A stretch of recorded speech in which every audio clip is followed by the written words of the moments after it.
Acts of kindness, acts of generosity is how simple it is to make people feel good.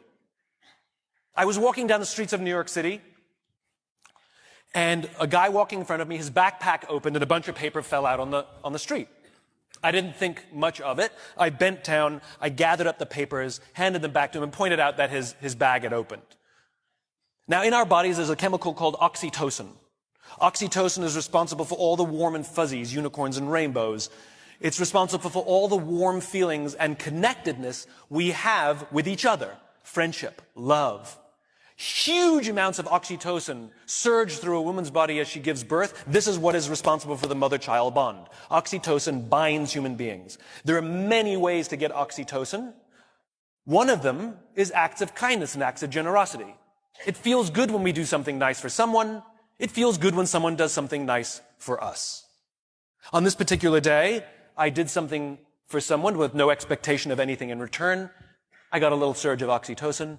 I felt good. He turned to me and he said, "Thank you.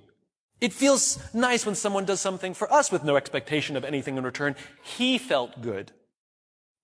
I walked to the end of the street. I'm waiting to cross the street.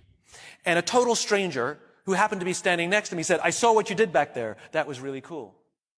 As it turns out, witnessing an act of generosity releases oxytocin. And he felt good. And the best part about oxytocin is the more oxytocin we have in our bodies, the more generous we become. It is Mother Nature's way of trying desperately to get us to look after each other. I can guarantee you that that man who witnessed what I did something nice for somebody that day simply because he saw someone do something nice for somebody that day. So what if we commit to do something nice for someone with no expectation of anything in return? Imagine what happens at work. Imagine what happens at home. Imagine what happens with our friends. But it must be genuine.